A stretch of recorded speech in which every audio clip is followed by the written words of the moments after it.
afternoon and welcome to Cork Cambridge for the All-Ireland Masters finals. The first game up is at 2 o'clock. Armagh versus Limerick in the Masters Cup final. The Limerick team are lined out as follows. In goal is Dennis O'Connor. Number 19 cornerback is Seamus Denham. Fullback is Kieran Cleary. Number 4 is Morris O'Connor, the captain. Number 25 is... And you're very welcome along here. Pitch side at St. Bridget's in Kiltoon. We're almost ready to go here for the first game, just a few minutes away from throw-in. Delighted to be joined by the Armagh manager, Paul Cullen. Paul, you're out. You've had a warm-up, I know, on some of the back pitches. What's the mood like in there? Mood's pretty good, pretty relaxed. We're happy with our build-up this past couple of weeks from the Westmeath game, and we think we've done all the hard work on the training pitch. So it's just a matter of guys settling down once the game starts and playing their football, and we'll be quite confident then that they can push it on from there. Yeah. Have you a full squad to choose from? We have a full squad, yeah. We were a bit worried after the Westmeath game. There was a couple of the centre figures that we have were carrying injuries, but they've seemed to be recovered for it. So anything can happen. Anybody can pick up an injury. So let's hope that they can pull through and pull us over the line, today for the final result. We were working at the finals last weekend and we were asking, members of the management team, the players, how important the competition was, and each and every one of them spoke about how important it is, how much they've enjoyed being involved, and players loving it. Listen, this is Armagh's first year entering the competition, and I have to say the response has been pretty good from all around the county as regards what this means and what it means to the players. Like, we can't underestimate how important the GA is and how important it is after you retire from your club to be part of that and keep that going. So from that perspective, I think it means a lot to these players. Some of these players have never been in a position like this through their club careers, and a lot of them have been in this position before. So we have that mix in the group, and when you have a mix like that there, it's quite enjoyable to be in this position at this time of the season. We'll let you back to the lads. I know you want to finish off your preparations. Thanks so much for joining us and best of luck. Paul Cullen joining us there, the Armagh manager. We're just a couple of minutes away from throw-in here in the Masters Spirit Cup final. Not too long to go. We'll hopefully grab someone from Limerick. They're not quite out here. Both teams did their warm-ups and some of the additional pitches a little earlier here at St. Bridget's GAA Club in Kiltoon. But for the minute, we're going to hand you to our commentary team for this afternoon. Another all-star lineup, Cathal Mullaney and Con O'Mara.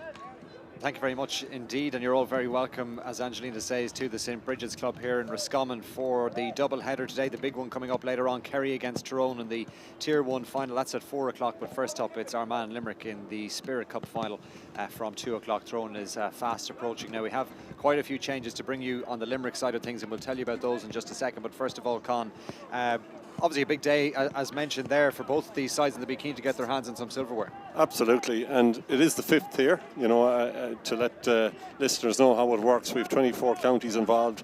We play around the 6 games, after which there's a table formulated, and then the top 4 go into the top competition, next 4 into the second, and so on. So they're down in the bottom end of the table, but that won't matter here today. When they get to a final, they will be going hammer and tongs at it, and it's great to see 2 new counties in.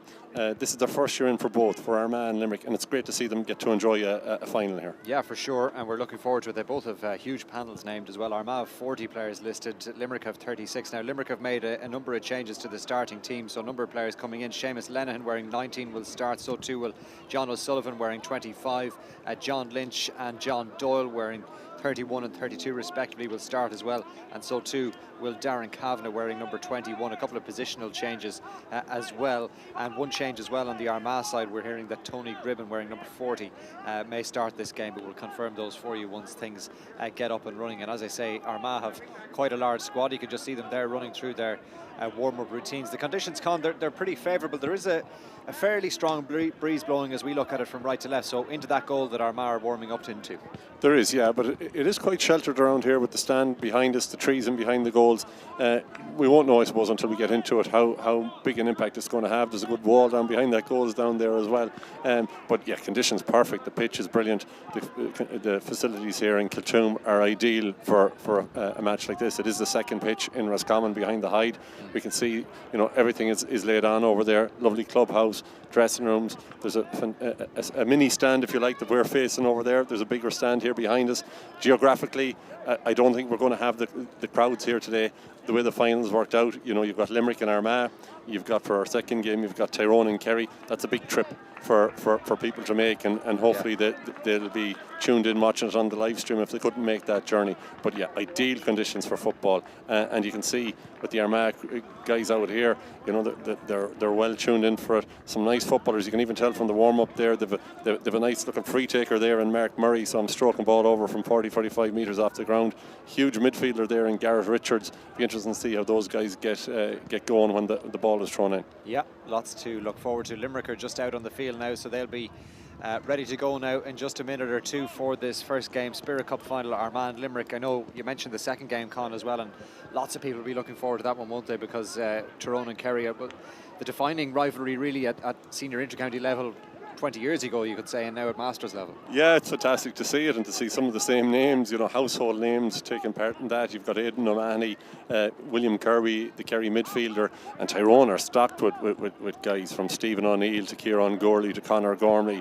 They even have Marty McGrath, who was an all-star with Fermanagh. He's married an Armagh girl who's living up there, so there was no objection to that move. So they're very strong. But when it gets to it, and we heard Paul there, the Armagh manager, mention it, this is as important for the guy who never played above junior with his club but is in good nick now and gets to put on a county jersey. It's a great lift for him, and it is a new lease of life for a lot of guys. And when you see the numbers here in terms of players, I'm not on about the crowd, but as you mentioned there, 40, 36, of course they won't all be here, and that is the thing with Masters as well. It's vitally important as an outlet, but it's not the be all and end all. If somebody has a family occasion on, now for an All-Ireland final as this would be, even if it's tier 5, you might have a bit more sway in the household to insist you were coming to it. But through the year, nobody ever has the full complement, because life, there's different demands in life once you get to over 40 with family or work or anything else. But you can see how much it means to guys that they can get out here and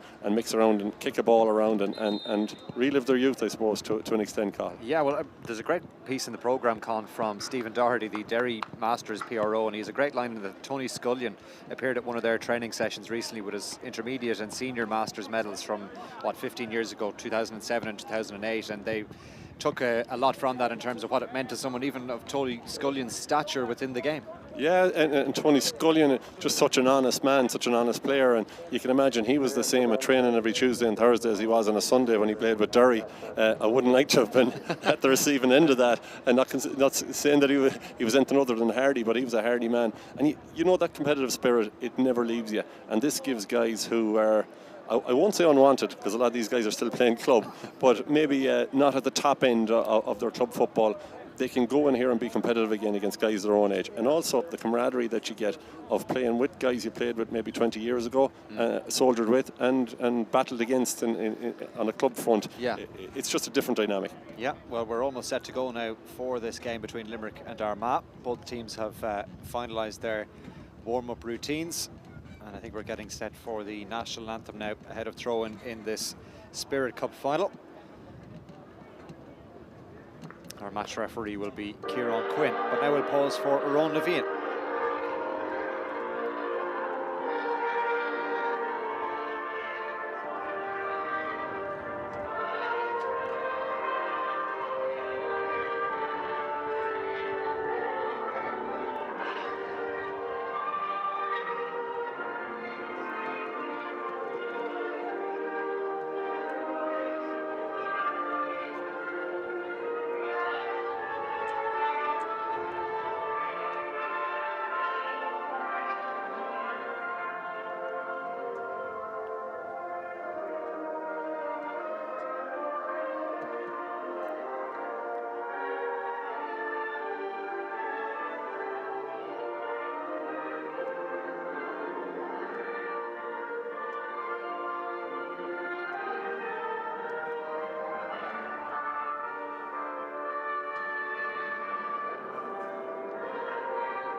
So there you go, Arona Vian at the St. Bridget's J Club in Kiltoom in County Roscommon. You can see the crowd there, most of them gathered there on the far side. A reasonable number of supporters in and family members for this afternoon's game. And they'll be watching on now for this first half, which will throw in very shortly, running slightly behind time, but not to worry. And it's going to be Limerick attacking that goal away to our left-hand side. So they will have the aid of that breeze in the first half. So they will have that at their backs, shooting into goal. But as we say, quite a few changes on the Limerick team. We think we've identified all of them ahead of throw-in, but we'll keep you up to speed as the game progresses on any potential further changes. Kieran Quinn, as I say, from Galway as our match referee, and he will get things underway in just a second. So away we go in the Spirit Cup final. Armagh in those traditional jerseys with those white togs, playing from left to right in this first half. Some early possession. Their midfielder Mark Beattie doing well. Away they go. Wearing 21 is Brendan Rafferty into the starting Armagh team. One late change becoming apparent here in the early stages. This ball has gone out across the sideline. Incidentally, our commentary position, Con, you've got long arms. If you stuck one out, you might even get a hand on the ball. If it comes up down here in front of us, we're literally a yard away from the sideline. Limerick have done well to hang on to that ball, well gathered by Darren Kavanagh. Now they've got some space in the middle. Andrew Breedy is making good ground here. Armagh trying to catch him, but he's inside that 45-metre line. There might be a shot on here. There is. That one is a reasonable connection from the full forward Trevor Cosgrove, but it's off target and out to the left and wide. Yeah, but hear him scare him at the start, and like any game, a big game for the players out there, it's all about settling down, getting your hands on ball and finding your way into it, not making any silly mistakes early on. But you know, no real pattern to it yet. Both sides have had an attack, and Trevor Cosgrove, ambitious, let's say, with that strike. But you could see with him, he did have the distance. That kick out looking for the run of the wing forward for Armagh, Canis McGavigan. He's done well to take a hold of possession. He's just outside his own 45-metre line. Limerick working hard around that middle third to prevent any Armagh progress. Here's a long ball inside. It's a good one as well. Out to apply the pressure is the cornerback Maurice O'Connor, the captain of this Limerick team, but Armagh are inside now. This is Mark Beattie. It's opening up here for Armagh. The hand pass goes inside. Can they come away with a score here? Well anticipated by John O'Connell, the big Limerick midfielder. Just got in there when that hand pass was coming back. That looked like a good opportunity for Armagh maybe to get a shot away. They were in a pretty good position just on the edge of the D. And now Limerick trying to work the ball out over the 45. They've done that on that far side, but not a whole lot on in front of Kieran Carey, the great Kieran Carey. Hurler of note for many, many years with Limerick, but now plying his trade with the Masters footballers. Armagh have picked the ball up in the centre of the park. Good work from David Kelly, and now they've got some space to attack in. Seamus McConville bundled over from a challenge by John Doyle, and an illegal one, says our match referee. So this is a free in for Armagh now into that bit of a breeze. You think it's certainly on the edge, if not outside it here in terms of kicking range. And I think McConville's going to go short. He does. Back to McConville again now. He's going to take on the shot from here. It's certainly good for accuracy, and it's good for distance as well. And Armagh have their first point of the game. Seamus McConville, nice little 1-2 off the free, and Armagh up and running. Fantastic score, and smart as well there. Knew it was outside of his range with that wind, and little Dink got it back. And John Doyle, you know, there was no real need for that free. I think he could have won that ball when he battled with Seamus McConville without being as aggressive as he was. Right call by Kieran Quinn, and a nice start for Armagh. Kick out. 4 players rising for it. The break goes the way of Limerick, well gathered by Andrew Breedy. Comes inside to John O'Connell now. Plenty of physicality about the early stages. There's a good intensity to this game. Limerick playing that one forward. Well gathered by the full forward Trevor Cosgrove. Had that shot earlier on. Limerick have the free this time. Now there's only 2 players inside on the full forward line. One of them is Ray Lynch. The other is Ronan McGee. Here is Lynch out in front of the challenge of Colm Campbell-Madden. Now, might he come back onto that left boot, plays it back outside to Michael Reedy. Here comes the shot now. It's a real difficult angle, and it's off target again. A second wide for Limerick.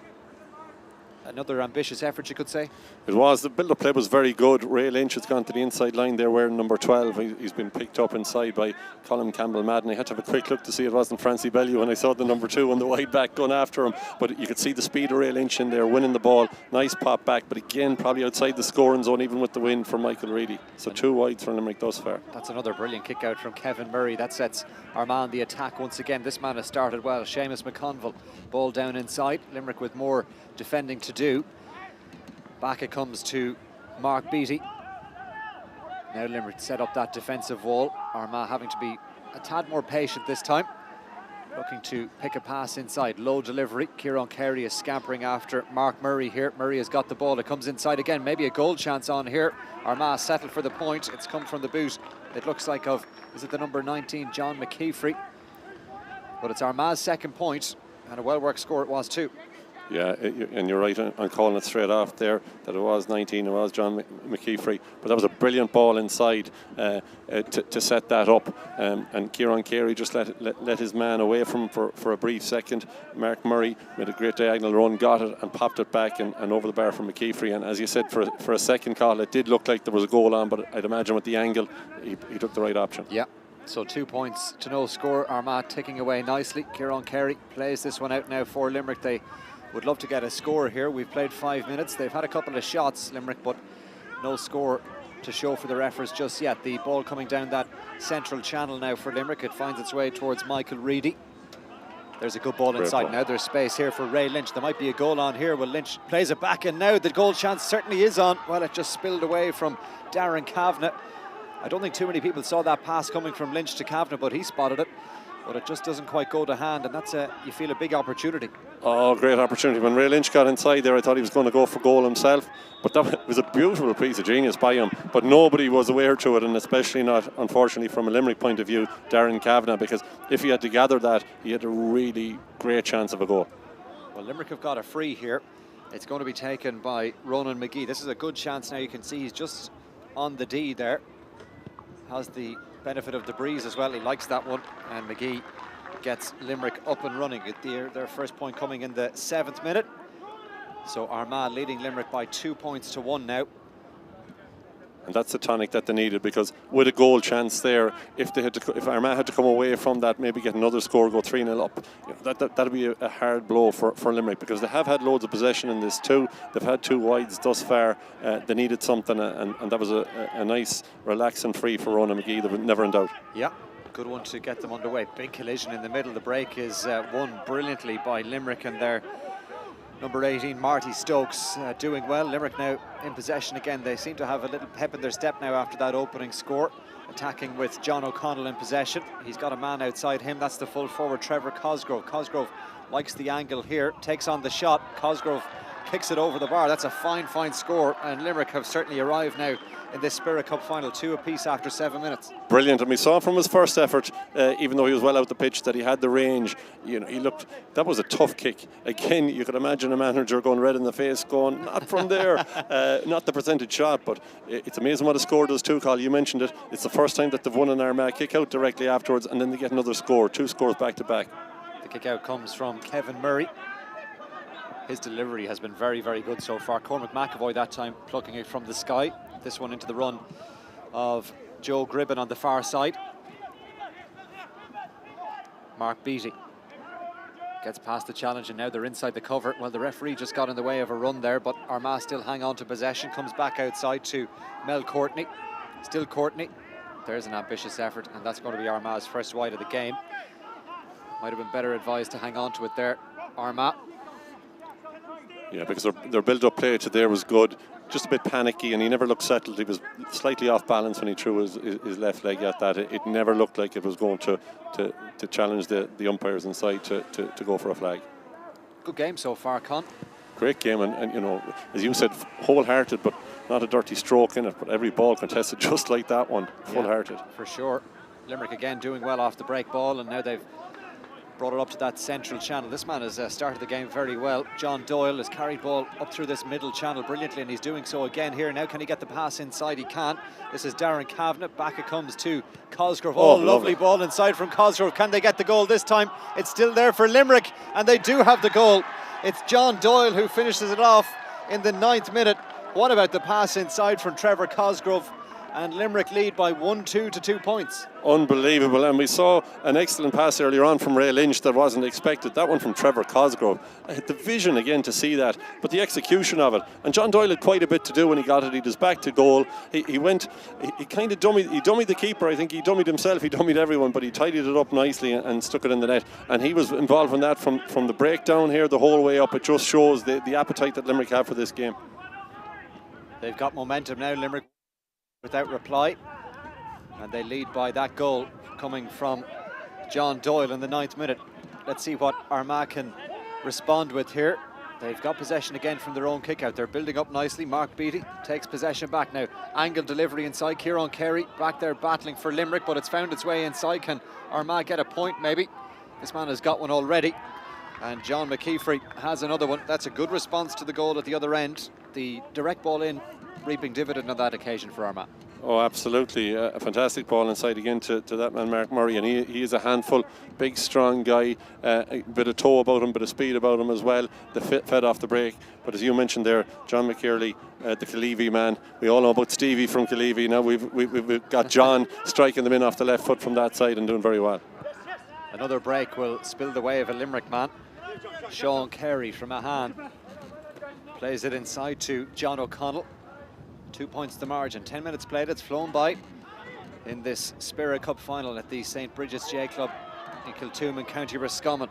Ray Lynch has looked very dangerous in possession so far, being well marshalled this time by Colin Campbell. Madden comes back outside. Trevor Cosgrove has lots of space here to decide what to do. He decides to go for the shot, and the cheers will tell you that he's put that one over the bar. Trevor Cosgrove has 2 points. He has the assist for the goal as well, and that re-establishes that 1-3 to 3 lead.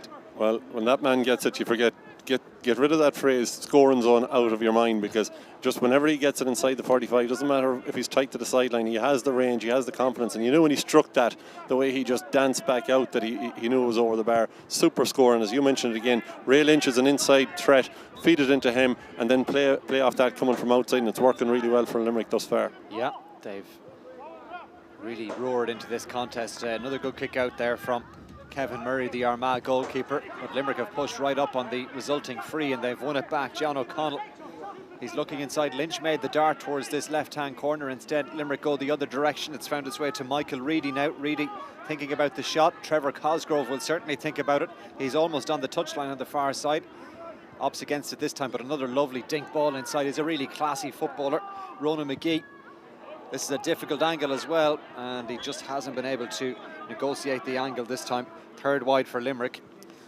They've got a lovely mix in their football, the way they mix it up between, they play it, they can carry ball, play it tight, but when the kick passes on, they're not afraid to deliver it. Michael Reedy at 11. We see there Trevor Cosgrove, a lovely little dink over the top there to Ronan McGee, and there wasn't an awful lot in that. You could see the umpires were getting themselves in the right position just to get a good judgment on it, but some lovely football. Again, Armagh doing very well off their own kick out. They've got possession forward quickly this time. Good challenge from John Doyle, and Armagh have touched it on the ground, so things just going Limerick's way now. Well, after he conceded that first free, John Doyle has really roared into this game. That was a massive dispossession. He got over there, brilliant tackle, and forced the Armagh man into touching it on the ground. And he looks like a guy that's, as we saw earlier on, he's full of go and full of running and has a goal to his name as well. Limerick in possession again. Armagh trying to apply the pressure in that middle third, but Andrew Breedy making ground there. Big challenge comes in. Limerick will look to keep a hold of it, and they have done. Now Armagh might be a little bit open here. Ray Lynch is on one-on-one on the inside. Lovely hand pass from Cosgrove. There's a man straight down the middle. Goal chance again. Was that a foot block? Limerick are claiming that it was. The shot came in from John O'Connell. He really put a lot behind it. Now the referee isn't happy with some of the protests from the Limerick players. O'Connell is incensed by that decision, or non-decision you could say. It's a yellow card. What a brilliant move though again. And we saw that man Michael Reedy at 11 involved in it too. And storming, as you said, through the middle, John O'Connell from Knockane. He's not happy with it. I thought he was waiting to see was he going to bulge the net. I do think that Colin McKee rocked it with his foot, but I think it was far enough away. I'd imagine that's what Kieran Quinn would say. It was far, there was no danger there. Just because you block it with your foot, it's a danger thing. There was no danger there I could see to John O'Connell, so I wouldn't have an issue with that. I think the ref was right on that occasion, Colin. Another big goal chance for Limerick. What a brilliant move that it was. They moved it really nicely, and it opened up for John O'Connell, but this is developing into a really interesting match. The ball will be with Armagh once we resume there. Mark Beattie has it in his hands just outside his own 45-metre line. Good work there from Mel Courtney to race away from his opposite number. Then John O'Connell again has, well, this time he's won the free. Good pressure from him after picking up that yellow card just 30 seconds ago. And I was wondering, was he in danger, Colin? Because he seemed to pull the Armagh man a bit to ground there. If that was going to be a foul, he was going to get a tick. He could have been under squeeze, but it goes the other way. Ronan McGee battling for that one with Colm Campbell, Madden, and, well, some indecision about that one. In the end, it's waved wide. I think Limerick thought that they might have had a 45 out of it. It did look like it went through Ronan McGee's hands. He doesn't look happy with it, but the umpire had no doubt. Interesting, as you mentioned, the kickouts here are fascinating because, as you've referenced a number of times, Kevin Murray's kickouts have been absolutely exceptional. And what can Limerick do? Where are these runs coming from? What can they do to stop this? Because if a guy gets any separation at all, he's landed it on his chest. The movement from Armagh is very good as well.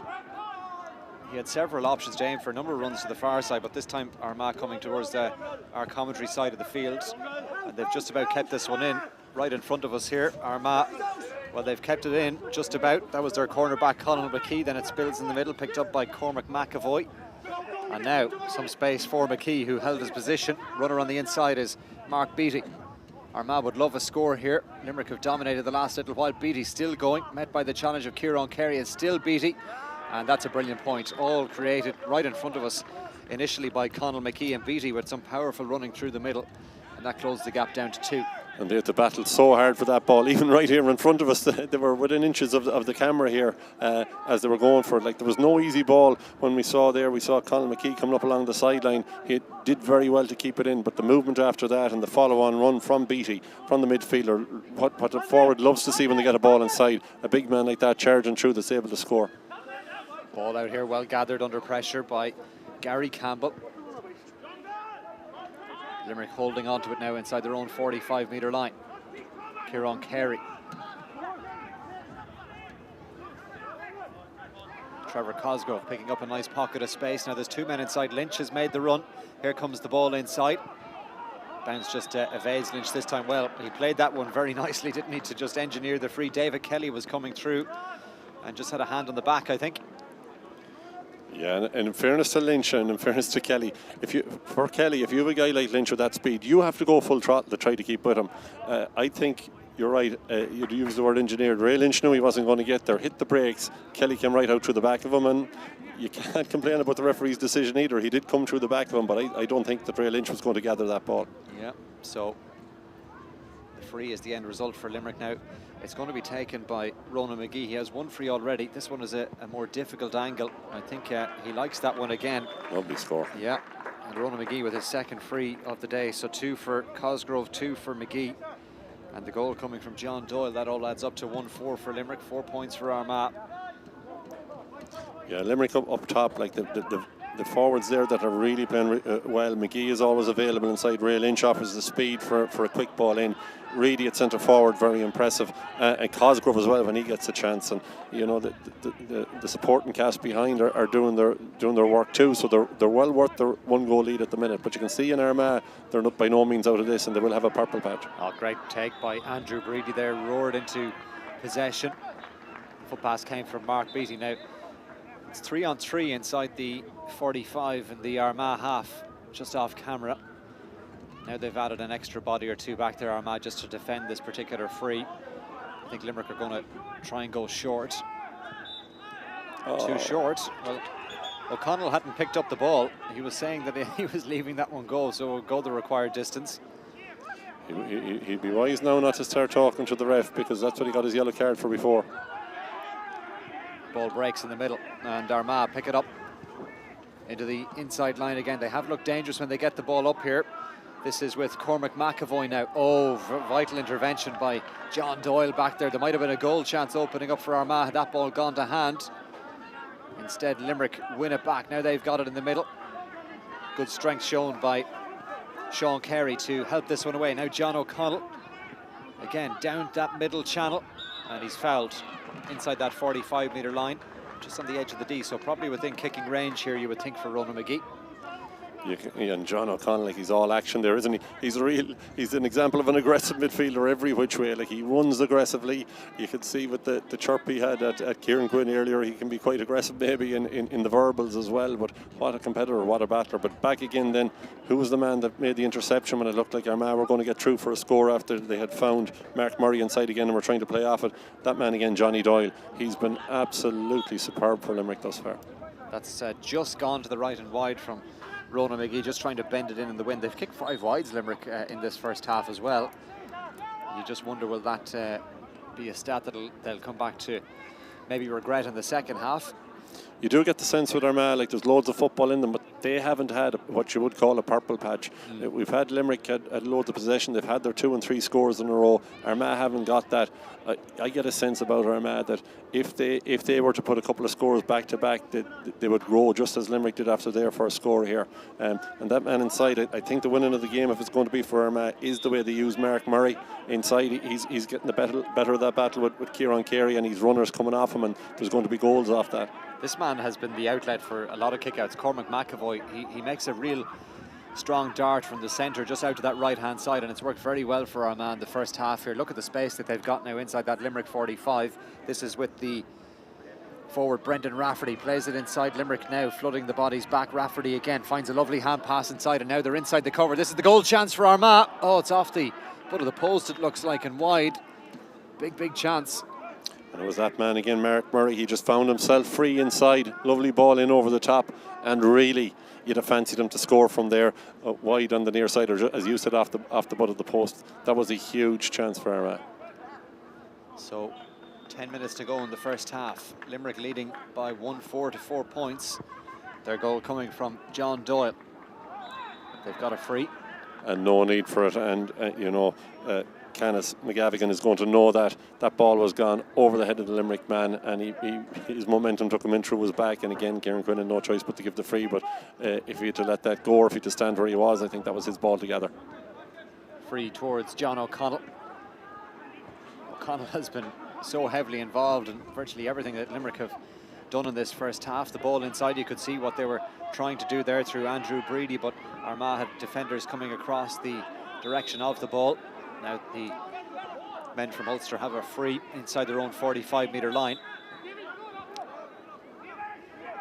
There really is great football about it, and that man that you mentioned there for receiving so many kickouts, the centre-back for Armagh, Cormac McAvoy, did brilliantly there again. Armagh working it short. Their goalkeeper Kevin Murray coming out to get involved now.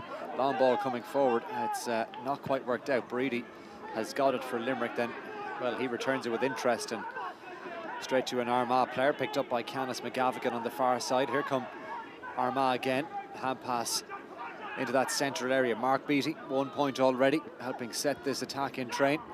They've got the advantage here, Armagh, now they've got the free. Again, it was Seamus McConville. So is this one kickable? It's probably just on the edge of the limit again, you would think.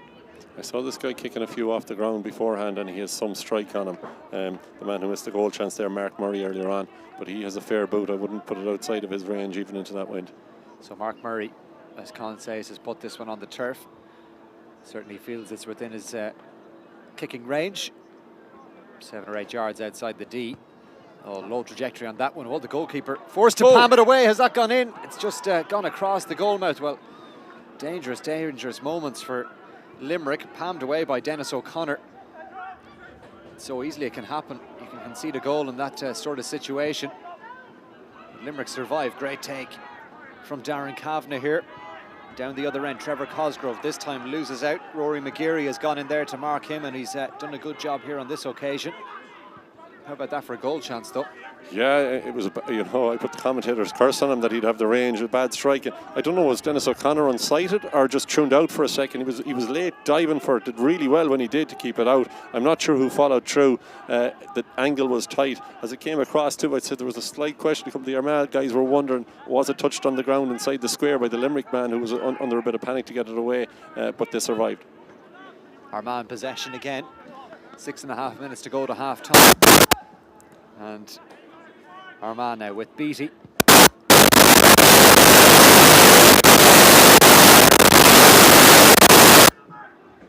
And Armagh still in possession. Beattie again now.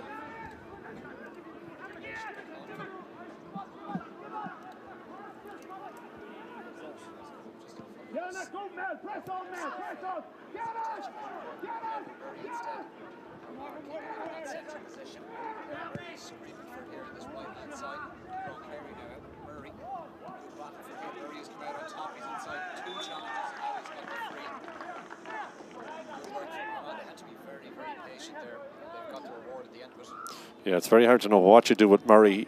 He's such a great target man inside. He's so strong that if the ball goes into that window in front of him, you're not going to get around him, as Kieran Carey saw there. And when he gets it, then he's very good on the ball. As Johnny Doyle found, when he went in to challenge him, he'd no choice but to foul him because he was gone by him. So here's the free now. Seamus McConville is kicking it. Ooh. That's off the post. And Armagh looking to gather the break, but it's been collected by Limerick. Kieran Carey now back on the edge of his own square, driving out in possession. Fresh man in is Eddie Mulcahy wearing number 6. Limerick have come away without conceding a score from a couple of attacks now that Armagh will feel that they should have taken something from. Now it's 3-on-3 inside in that 45-metre line. Limerick delivered the ball quickly. Racing out for this one is Ronan McGee. He's been marked all the way by Colm Campbell-Madden. Whistle is sounded, and I think it's going to be an Armagh free. Is that touched on the ground? I'd say he's given it for touching on the ground. He slid into it. He must have put his hand on it before gathering it. Unfortunate. You know, it was a dirty ball for a forward to go for, especially with a back so tight up behind. Yeah. Armagh now under a little bit of pressure themselves. They've touched the ball on the ground now. And that all comes from the pressure from Limerick off that free. Now John O'Connell has got it in his hand. Trevor Cosgrove and Lynch are inside. Ronan McGee hasn't come out to take this one. So maybe O'Connell will go short, and he does. Trevor Cosgrove making the run out. Now Cosgrove will, you would think, take on a shot here if he can get a yard. Cosgrove again. Well, he's kicked it over again. That's ridiculous. 3 points from play, and that is arguably the best of them. Trevor Cosgrove with an outstanding score, and Limerick move 4 in front, 1-5 to 4 points. Well, the knock-on man, he is a lovely, when he's watching the ball in flight, lovely little chink, does a little jig after he kicks it, you know it's going to be a score. Massive score, brilliant score. Ball in the middle, break won by Limerick, but there was a tug on the arm, I think, of the Armagh player, Mark Beattie, as he went for that one. Referee signals for the free. But Limerick in a pretty good position here now, heading towards half-time. If they can hang on to that 4-point lead, you think they'll be reasonably happy at the break. Ball gathered by Armagh again. Mel Courtney. You get the sense there's a chance for Armagh, though, and they do look dangerous from the gun side. It just hasn't clicked yet for them, but you wouldn't be surprised to see them get a major score before the break. Yeah, and Murray is inside again, one-on-one with Kieran Carey. Here's a ball looking for the run of Conal McKee. He's made his way all the way up down the other end of the field. Now held up by a number of Limerick players in front of him. Low ball inside. Well, I'm not sure how that's found its way through, but it has. And Armagh still have it. Gathered by Gareth Richards at the second time of asking. It comes to Campbell-Madden and now Mel Courtney. Very tight down this side. Courtney has taken on the shot again. This one is floating towards the goal, but it's short. Another ambitious effort. He had a shot earlier on as well in this first half, Mel Courtney. And Limerick again avoid conceding a score from that Armagh attack. So that's 3 attacks now that they've failed to convert Armagh. They've come close to a goal in one of them. Now Limerick trying to transition into attack themselves. This is Darren Kavanagh. Armagh felt that he might have overcarried that ball. Kavanagh still working away and now finds John O'Connell. John O'Connell won't go round in circles when he gets it anyway. Long ball inside. This is a brilliant ball. Oh, Lynch probably should have gathered that one. There's plenty of pace behind it. Oh, he's got it the second time. And now Trevor Cosgrove. He surely won't shoot from here. Did he touch that on the ground? Armagh again claiming that he might have, but I think it was bouncing. Found its way to Andrew Breedy. Lynch again started this whole move off by gathering that ball inside. Darren Kavanagh.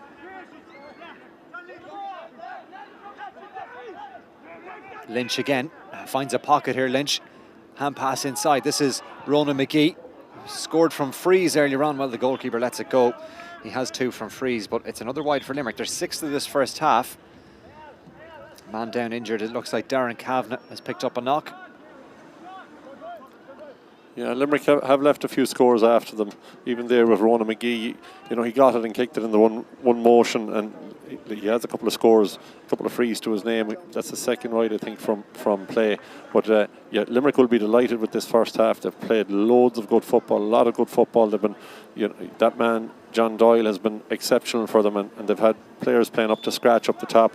Whereas when you look at the Armagh side of things, we've picked out Cormac McAvoy and we've picked out Mark Murray and perhaps as well Seamus McConville are the standout players. They'll be looking to get more out of more of their guys.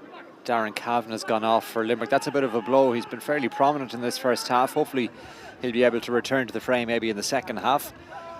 But Limerick leading by 4 as we play the final minute of normal time at the end of this first half in Kiltoom. Ball comes to Conall McKee. Can see some of the other teams. Looks like the Kerry team on the far side just watching on now. They've arrived ahead of the game at 4 o'clock against Tyrone in the Tier 1 final. Limerick bringing this one forward, big collision, and the referee has spotted it. Gareth Richards has received a black card. He just checked the run of the Limerick players. He gave off the hand pass. Yeah, and that's frustration, and you can understand it. Not that you'd excuse it, you can understand it from an Armagh point of view. They just haven't got going yet, and a lot of that is down to Limerick. Limerick have been in control of this game. John O'Connell. Limerick looking to just make their way towards half-time now with this lead intact. Seamus Lenihan. And now to Michael Geary. Lenihan again. Oh, lovely little spin away from the challenge. Still there now with Michael Geary down in the corner. They need to work it out of here. Gary Campbell. Good ball back around. This is the man that started it all off, John O'Sullivan. And now the ball inside. Geary, will he go with the fist? Oh, goes for the goal. And hits it into the side netting. It was a very difficult angle. It's another wide though for Limerick. Another wide, great move when they opened them up, but that was ambitious from Michael Geary with his left foot coming in on the left. Like he was almost on the end line there. There wasn't much space. I don't know how he was going to get it by Kevin Murray. You'd have fancied Kevin Murray to keep that out if it had to be on target. But again, you know, Limerick playing some really good football. Kick out now from Kevin Murray. Not sure how much out of time we'll have. The referee's looking at his watch out there. Still we play. Again, a lot of the kickouts have gone to that far side, and Armagh have picked them up. They've got the initial possession here, then under some pressure to keep a hold of it. They've done just that. Conall McKee now. Maybe one last foray forward for Armagh before half-time. Cormac McAvoy.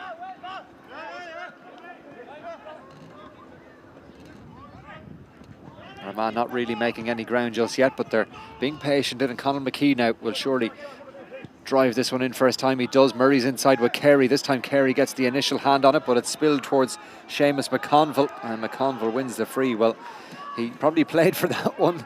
I don't think Limerick are overly pleased with the decision.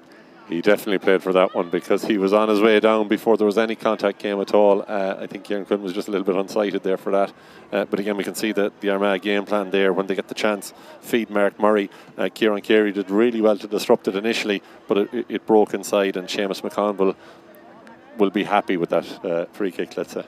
I think so. So, all things considered, 3 points probably not a bad deficit for Armagh to be facing into going into the second half. They will have that little bit of a breeze helping them as well. That one's tapped over by John McKeefrey. That's his third point of the first half. He got 2 from play. So that's the half-time picture here at St. Bridget's in Kiltoom. Limerick 1-5, Armagh 5 points. The goal coming in the 9th minute from John Doyle. Limerick had 1 or 2 other chances maybe to add a goal. So too did Armagh though down the other end.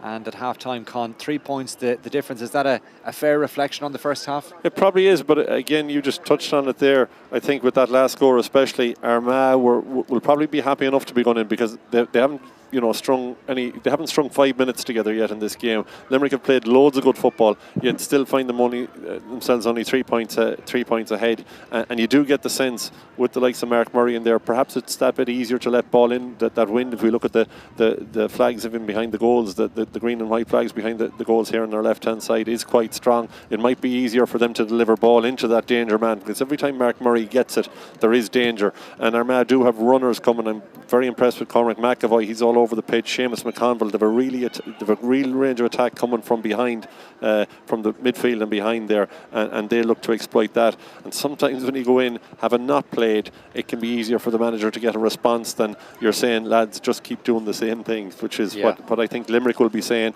Limerick management will probably be saying, lads, we're playing some exceptional football. We just need to tidy up on our finishing and maybe our shot selection. Just on that wind, do you see that changing maybe the way Armagh will approach things? Because they have played some long ball, haven't they, in that first half into Murray inside? They still have it. It just gives them the option that they can kick it from further. They do seem to have guys. We've already seen Seamus McConville. He's a lovely strike of a ball. Their midfielders are able to kick as well. It gives them the option if Limerick do get too careful and sit back in on top of, in front of Murray in particular, that they will be able to pick off scores from 35, 40 metres out. It'll be interesting to see. But really, Limerick aren't going to come out here and just sit. They can sense they're 3 points up.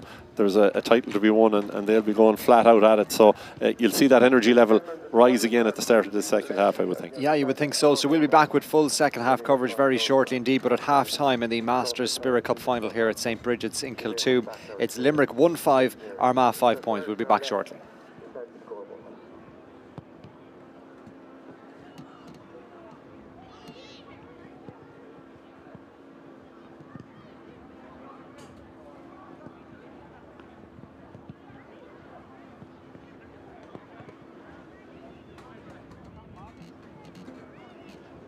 It takes a team, it takes discipline, it takes focus, targets, leadership.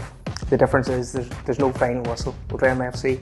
Words like service, customer-centred, focus, quality, garments. Why we do what we do, why we exist. That's the big one.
We're delighted to be joined here by Tommy Dolan, a member of the executive here at St. Bridget's GA Club in Kiltoom. Tommy, listen, thanks for talking to us. It's busy out there, and I know you're busy as well.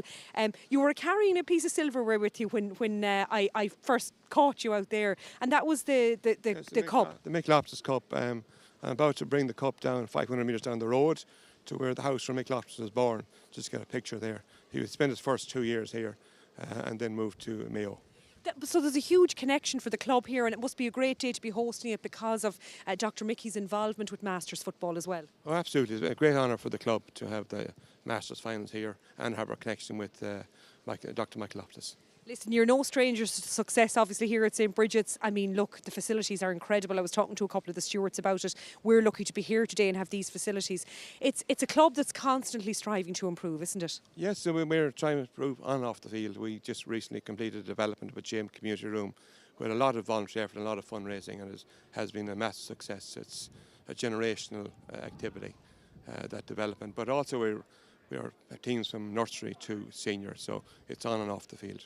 And club championship is continuing, of course, in Roscommon. Yeah, intermediates are out tomorrow, lads, and quarter-final. Senior lads are out next week, and the intermediate girls have our senior girls have their next round tomorrow morning against Shannon Gales.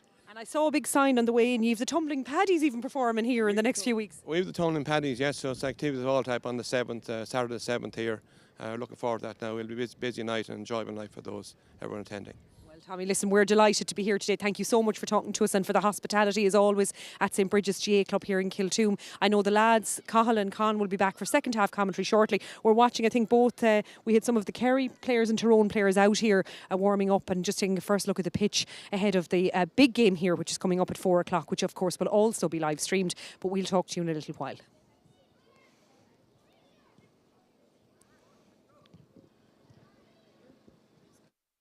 Thanks so much. It's great to see you.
It takes a team, it takes discipline, it takes focus, targets, leadership, The difference is there's no final whistle with MFC.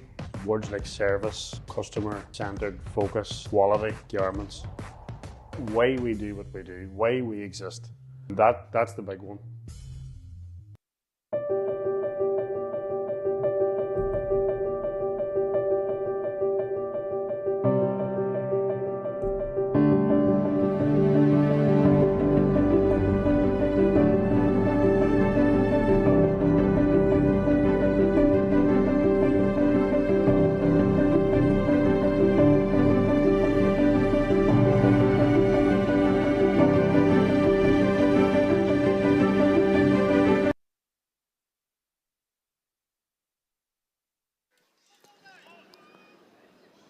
Now you're very welcome back to Kiltoom. We're up and running in the second half of this Spirit Cup final. Armagh 5 points, Limerick 1-5, the half-time score.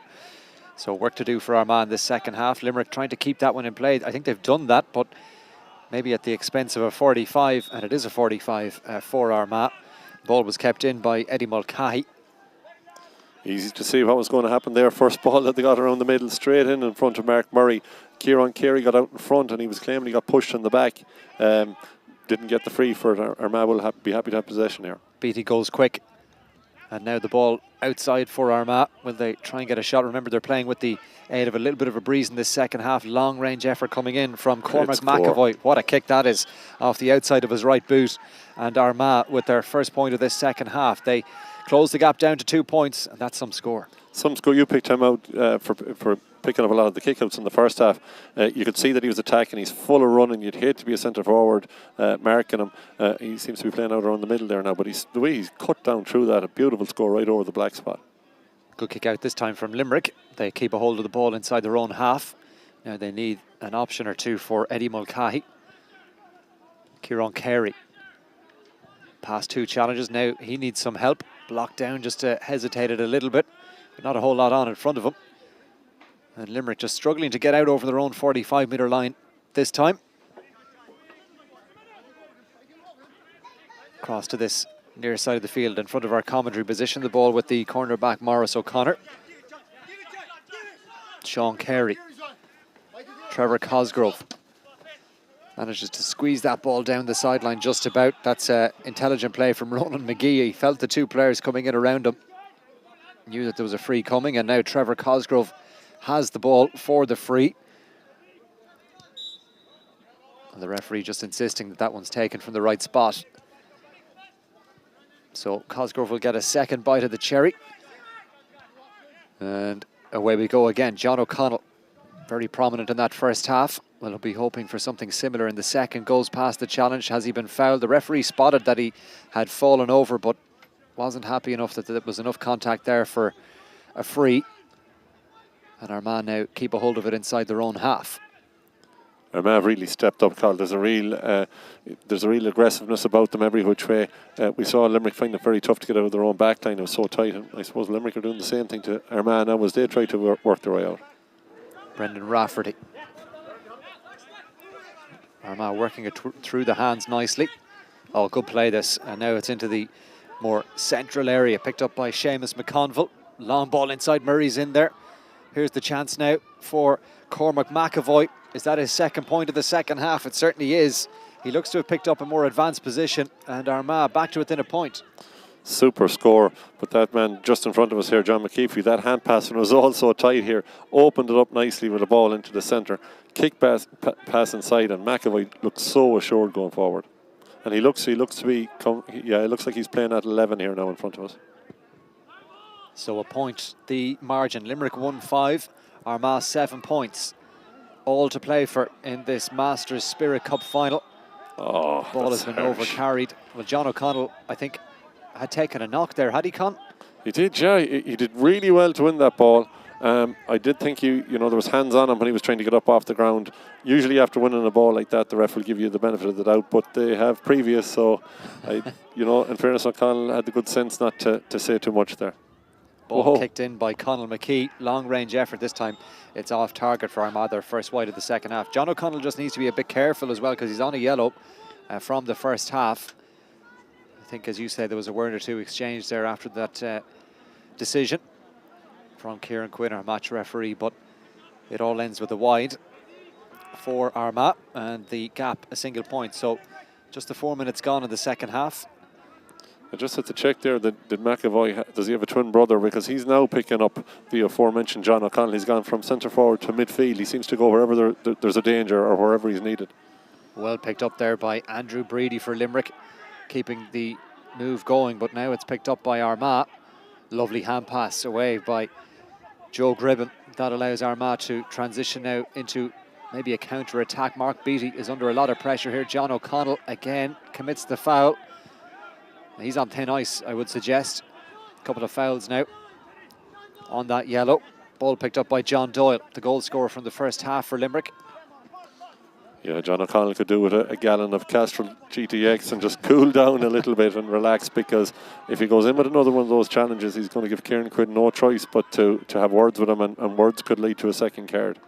John O'Kelly getting the ball there for Limerick, and they're just not as fluid maybe as they were in the first half so far in the second half, but still in the lead by a single point. Here is Eddie Mulcahy. John O'Sullivan. 2 men inside. There's one extra Armagh defender back there. Still running with it is John O'Sullivan. Just ran out of ground, really. Ran out of space, and Armagh only too happy to turn the ball over. Super work by McGavigan there to stick with O'Connell as he went there. He just ran out of road. Ball into the middle, picked up by Joe Gribben. John O'Connell may just get there. Oh, big hit from O'Connell. That was a fair one. Came in on Brendan Rafferty. Rafferty feeling the full effects of that one. And then the ball goes out off the park for a line ball. Well, there's no doubt John O'Connell has only one gear, because a man on a yellow card to go in for that challenge, if he got that anyways wrong at all, he wasn't bothered. But what a hit. But you'd have to feel for the man who was at the receiving end of that, Brendan Rafferty. That was a fair whack. He's well winded after that, but it was a fair shoulder. Yeah, O'Connell is a strong man, and Brendan Rafferty felt the full force of that one. He's just down receiving some attention now. Oh, he looks okay to continue, which is good. So the free for Armagh, taken quickly by Mark Beattie, picked up by Austin McKenna.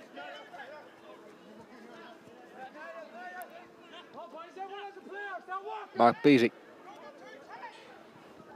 He's been full of action in the middle of the park for Armagh. Lovely little ball forward here, looking for the run of Seamus McConville. Kicked a point in the first half, McConville. Nice little cushion ball down into the corner. This is the centre forward, Dara Edwards. Difficult angle, but he likes the look of that one. That's a superb point. One of the scores of the game, and Armagh are back on level terms. 1-5 to 8 points. That was an absolutely brilliant score by Edwards. Big man, he's gone into the full forward line. Armagh have rejigged things here. I noticed there in that Seamus McConville seems to have moved up here into the forward line as well. And it's working for them. They'll be delighted with that. 3 points on the bounce since the second half started. But that score there from Dara Edwards just shows that they have a range of footballers that they can pick out with McAvoy himself. We saw in the first half Mark Murray was a headache. I think he might be getting a breather here. Of course, we have the rolling subs in Masters football where you can give a guy 10 minutes and send him back in for, re-energised and ready to go again. Limerick have picked up the ball from their own kick out. It finds its way now to the midfielder John O'Kelly. Kieran Carey. Limerick really need a score here. They led at the break by 1-5 to 5, but it's all square now in Kiltoom. Still a long way to go. 22 minutes of this second half left to play. John Doyle. Plenty of support here from Andrew Breedy. He's just being shepherded towards that corner flag. Comes back around Breedy now, looking again for John Doyle. Lots of Armagh bodies back there inside their own 45. 13 players in there in Armagh jerseys, picked up by Trevor Cosgrove. Lovely little foot pass inside, well gathered as well by Ronan McGee. Has a good pair of hands. He's being marshalled by Cullum Campbell Madden. Back outside it comes to John O'Sullivan. Breedy down into that corner again. This time Breedy again getting involved, finds its way to Eddie Mulcahy. Mulcahy foul. Well, you have to give Limerick a lot of credit for that. They were so patient in the build-up, and eventually they worked the free at the end of it. Absolutely, and everything, like if there was a pass that was an inch off there anywhere along the line, Armagh were that tight that they were going to turn it over. It was really hard work to get up there. Armagh are getting men back. You don't have the option of that quick ball inside now to McGee that we saw in the first half, to Lynch in the first half. They've men back in the way of it as he kicks that over the bar. But, you know, everything had to be perfect about that. It was such hard work to get in. And when Lynch made the dive inside toward the goal, I think the Armagh man made the correct decision to give away a free, because a point from that was not a bad result. And McGee, as Con says, popped that free over the bar. So 1-6 to 8 points. And Limerick move in front again. Cormac McAvoy, this time the ball broken away from him. Eddie Mulcahy tracked his run all the way. That's better from Limerick on the Armagh kick-out. For John O'Sullivan now to John Doyle. Better from Limerick. This is McGee. Just ran out of ground there, but I think he's got the free. Armagh felt that he may have overcarried that ball, but the forward gets the benefit of the doubt this time. I think there was an unnecessary free there. You know, after a second play of the ball, he got a side sweep that just took him to ground. Armagh will be disappointed with that, because they had enough men around to stop the danger. So this is McGee now. Another chance from the free. Will this one stay inside the post? It will. Lovely conversion from him, and well, that just changes the complexion of it again, doesn't it? 2 frees in quick succession, and Limerick establish a 2-point lead, 1-7 to 8. We were just talking about Armagh, you know, being so happy with getting the 3 points on the bounce. Now we have Limerick getting 2 on the trot. That really you found hard to see when Armagh had that purple patch or orange patch or whatever patch you want to call it. But, you know, that's a real tonic now from Limerick, and you would suggest that the next score is massive. Here comes the kick out from Kevin Murray to the far side of the field. This time break won by Armagh. McAvoy, run coming in the middle from Conall McKee. He's looking up for a ball inside. It's 2-on-2 in there. Well gathered. And the chance now for Armagh to get the score. This is their full forward, Brian McGeary. High kick over the bar. Simple as that. And Armagh back to within a point again. 11.5 minutes gone now in the second half. And the direct football does work for Armagh, and a super score from McGeary. You know, he just settled himself and kicked it up over. He's the PRO with Armagh, doing great work up there. Fantastic work behind the scenes up there as well, and good to see him get on the scoreboard. So Brian McGeary with his first point of the afternoon. Limerick won 7, Armagh 9 points. Still very finely poised. We had 2 games last week at the St. Crone's Club in Roscommon as well. They were both 1-point matches as well at the end of it all. It's all very close and tight in Masters football so far this year. This ball from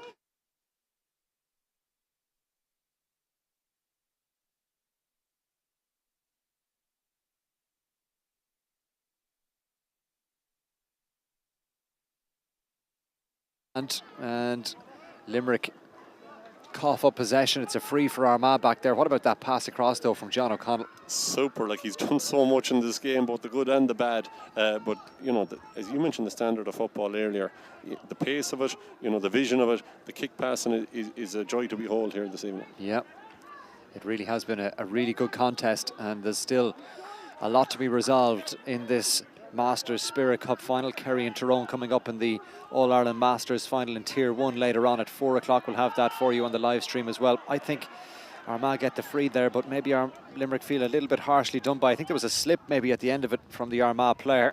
100% agree with you. I think it was James McMahon there that was coming. He's after moving it in. One of the Limerick guys told him he slipped and said it maybe not in those terms, and it made a difficult free a really easy one now. But I fully agree with you. I think as he went into the challenge, his 2 feet went up from under him and he collided with the Limerick player. I don't know what the treaty man could have done there. John McKeefrey pops over the free. That's his 4th point. 2 from play, 2 from frees, and all of a sudden again. It's all square again. Yeah, 10 points to 1-7. Midway point of the second half. Again, you'd say advantage Armagh, but we saw the last time we were thinking that Limerick went down and got 2 points on the trot. Front 110. Great move by Armagh, but it's that kick out that causes so much trouble and leads to so many goals. When you lose your own kick out in that central channel, you're really under squeeze, because there's options everywhere, and we saw that from Armagh. When the ball went in over the top, they had 3 guys wondering which one of them was going to get the score. In fairness to Brian McGeary, the PRO we mentioned, very unselfish. He could have gone for goal himself, but he popped it to that man again, Cormac McAvoy. He's had a huge impact in this match too. 1-2 for him. And that goal could be the all-important score. Mark Beattie drives the angle ball inside. Brilliant delivery too to Dara Edwards. Armagh really motoring nicely now. Is there another goal on here for Armagh? Will they get a point? They will. It's been kicked in and over by the number 28, Jared Grimley. And Armagh now have taken full control, it feels like, of this match. 111 to 1-7. And apologies, I was attributing James McMahon from Limerick for buying a free earlier or slipping into one. It was, of course, Jared Grimley, great Armagh name there. He took that really well. Same as you, I thought he was powering up for a shot at goal, but drove it over the crossbar instead. Now, what can Limerick do in response? You feel they need a couple of scores here just to settle back into things, but Armagh have really taken control. They almost won the ball back there again. That was gathered by Adrian Nugent momentarily. Limerick send it down the other end now. Look at the tackling from Armagh. They've really upped it, as you say, Con, after half time. Lots of intensity about their efforts in this second half. O'Connell plays the free short, gets the return. Well, if Limerick are to get back into it, you feel he's the man to help them through, and O'Connell has got his side a free here. So this is a chance just to get a score back. Yeah, and Cormac McAvoy can count himself lucky not maybe to get a yellow card for that. That was very high. He had no chance of getting the ball. He knew exactly what he was doing. John O'Connell, as you mentioned, is the guy that's going to be central to Limerick getting back into this. You could see the powerhouse there, give and go. And you can imagine he would have tried another give and go if he to get in that far. But from an Armagh point of view, they'll be saying, right, guys, let's just keep at this. Let's not drop off it, but let's keep it safe in front of the goal. You get the sense that if Armagh can stop Limerick from getting a goal here, they should be most of the way home. Yeah, you would think so. Free to be taken by Ronan McGee. He's kicked 4 of them already. This one might just be tailing out, but no, it's crept inside the post. So really good kick, that one, with the breeze blowing. So 5th free for Ronan McGee, and Limerick are back to within 3, 111 to 1-8, and still plenty of time left to go. 13 and a half minutes of normal time. Yeah, when you do have the likes of your John O'Connells and you have the likes of your John Doyles, there's no question that Limerick are going to give up the ghost here. They're still within a score, but you do sense that Armagh, they brought on a couple of subs, made a couple of positional switches that have worked really well for them. Oh, great rise there from Andrew Breedy, broke that one down to a teammate, and now Limerick attacking off that Armagh kick out. Well, that ball really needed to go to hand. Trevor Cosgrove gets it away to John O'Connell. But you feel the goal chance may be gone. The runner's off the shoulder there that time. Limerick still have the possession though. They're inside now. Ball comes back out to Paul Darmody from Mahan. Nice foot pass from him. Finds John O'Kelly. O'Kelly is inside one challenge. Now back outside to John O'Sullivan. The shot coming in. Well, it might just be kept in play on the far side. Instead, Armagh pick it up. David Kelly did well under the high ball. Oh. That's straight to John O'Connell. O'Connell is going to take on the shot here. He's kicked that one very well. Oh, lovely score from John O'Connell. Much better from Limerick. And the gap is 2. Brilliant score, and he deserves that, doesn't he? He's done everything in this game. He's caught ball. His tackling has been strong. His strong running. He's linked up well. Good foot passing. One of them you mentioned here earlier on, where he sprayed it from the middle of the field out here underneath us on the right-hand side. And very assured in his kick in there. Kick out goes short, this time picked up again by Cormac McAvoy. 1-2 to his name. That ball can't go back to the goalkeeper because McAvoy picked it up. This could be a real calamity for Armagh. Well, they've managed to come away with it. Limerick almost getting in for a goal themselves in almost calamitous fashion from an Armagh point of view, but they've managed to retrieve the situation. Now they come down the other end. 2 points on the bounce for Limerick, so Armagh looking to add another at the other end. Mark Beattie, what a game he's had. Beattie sending in the shot. There won't be enough behind that one. It's palmed away by Dennis O'Connor. He'll complete the clearance now out to his midfielder John O'Kelly, and you have to give Limerick credit. They've grown back into this match. They have, definitely, and you can see with them they're well up for it. They're not going to just take a beating here. They're going to push on and drive, and they know there's still something in this game for them. Andrew Breedy setting up this attack. Paul Darmody, Eddie Mulcahy, Trevor Cosgrove. We haven't really seen him too close to goal in this second half, but he's driving in a long ball. Now it's, well, there's plenty of Armagh defenders back there. John O'Connell almost coming in. O'Connell, well, takes a big hit as he tried to just get a toe on that ball. He's down, an Armagh player down as well. Well, the exchanges certainly are full-blooded, eh? Oh, they definitely are. I think O'Connell did, when he flipped there, he did seem to land down on his head. I hope he's okay. It's nothing too serious in that he's moving, but he does look like he took a heavy hit on the Armagh man as well. I was surprised to see that ball going in from Trevor Cosgrove. You know, he was putting it in on top of Ray Lynch, I think, that was inside, but there was 4 or 5 Armagh men around it. The chances of getting something off it were very, very slim. It was always going to be a backs ball. But we have the Armagh man is up there. He looks okay. Colin Campbell-Madden, and I'd imagine, unless there's something seriously wrong, John O'Connell will join the fray very soon too. Yeah, he's back up, just receiving some more treatment there, but I think he's going to be okay to continue. Well, they both went full-blooded for that ball. And it's going to be a Limerick free, it looks like, Con, at the end of it. So this is a good chance for them to close it down to a point. Now, well, the ball is in the arms of Ronan McGee. I'm not sure if that means it's going to be a free or not, but... He seems to think it is, yeah. I'd be surprised if it is. But back to John O'Connell, I think you'd have to get the Armagh bus in to roll over him a few times to get him out of this game, because he made it tough stuff. He looks like he's getting some, maybe there's a bit of blood there. He has some kind of a head injury. And yeah, the ref is talking. It is a free. I didn't see that myself. I saw 2 guys going full-blooded for the ball. Maybe John O'Connell was due a decision. So it's going to be Ronan McGee with the free, and this would give us a 1-point game with 10 minutes left to go. Good to see John O'Connell is okay. So too is Colin Campbell-Madden, and McGee kicked this win in. Oh, this time he's missed it just at the crucial moment when Limerick, you feel, really needed a point. Absolutely, and he's been very good from frees. He's had a couple of whites from play, but he's been very good from frees. You would have fancied him there with that one. I was going to say, if you got a call that there was a rule in Masters football, you could only win a final by a point after last weekend, but there's still a bit to go in this one, and you know, Limerick haven't gone away. Yeah, you wouldn't bet against it being that tight a margin. 2 points the gap at the moment. Limerick contesting that ball. They had plenty of players in green jerseys around it too, but Armagh have picked up the break. Gathered under pressure by Adrian Nugent. This is Owen McCormick. Paul O'Donnell now taking it across to the far side. Can Armagh make the most of a good second half display? Nice little dummy from Dara Edwards. Kicked a great score earlier on. Ball comes inside now to Conal McKee. 2 players hit the deck off the ball. If this is a 3rd man tackle, I'm afraid John O'Connell is in big bother. Well, the referee has spotted it. Now, O'Connell is there and he hasn't spoken to him. Maybe it was accidental. I didn't see it. I saw the Armagh man go down out of the corner of my eye, and then I saw that man that is everywhere you look, John O'Connell, in his vicinity. But the ref must, he's allowing him to have treatment. It must have, maybe they just ran into each other. The Armagh man is suggesting otherwise. The Armagh manager is in just asking the question, but he's happy enough, I think, with it. Yeah. So the Armagh player just receiving some attention, but he's okay to continue, and looks like it will be an Armagh free. I think they were in possession of the ball, okay. So it's just let them on, let the medical people on, and then resume as it was. Well, there's been no card dished out to player from either side there, so it's as you were. Ball back in play, picked up by Conal McKee now. Oh, hand pass inside, just about finds its way to Cormac McAvoy. There's a man in space on the far side. Here's the shooting opportunity now for Armagh. Does that have the distance? It does, but not quite the accuracy coming from the left boot of Mark Beattie. So it's still in the melting pot. Armagh just unable to extend that advantage.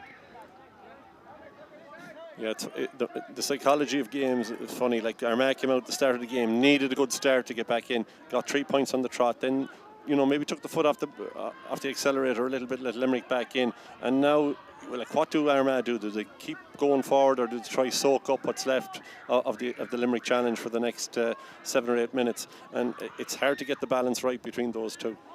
Limerick just making heavy work of trying to emerge here with possession.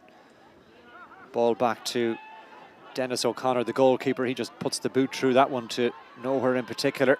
And Armagh have got it back. They've got the reward from their pressure. Now, can they make a count with a score on the scoreboard? He has it. Is this one curling enough? No. It's not. It's not. The way he retreated back after kicking that, it was an unorthodox looking swing of a boot, but I think he thought it was going to come in himself. But I was saying earlier, were Armagh going to sit back and soak the pressure? They really put a big press on there, and it almost reaped rewards, because in the Limerick goals, Dennis O'Connor had nothing to aim at when he got the ball from play, and ended up putting a 50-50 ball up that Armagh won, but just didn't convert into a score. So 6 minutes left to go. Armagh by 2 in this Masters Spirit Cup final. Don't forget Kerry and Tyrone throwing in at 4 o'clock. Great coming up kick for out. you later on. The referee has signalled for a free for Armagh, has he?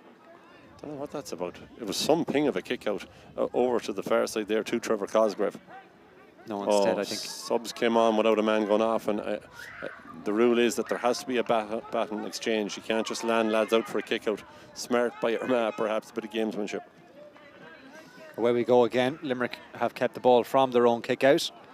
It's with Andrew Breedy. He plays the hand pass inside. It's a good one too to Eddie Mulcahy. Now Limerick would love a score. They're still battling hard in this game, having led at half-time by 1-5. The ball is with Breedy again. Now it's with Trevor Cosgrove. Can he engineer a yard to get a kick away? Lovely kick pass inside to McGee. What play this is from Limerick. Is there a score at the end of it?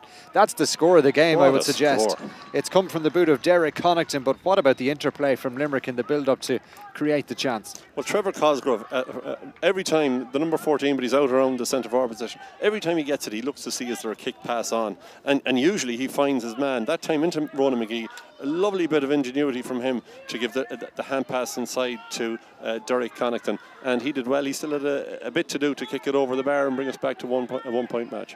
Cosgrove has just been taken off after his involvement in that play. Maybe we'll see him back in a few minutes, but this break, there was 2 Limerick men going for it. Limerick have got the ball from the break. Oh, that's been picked off the ground.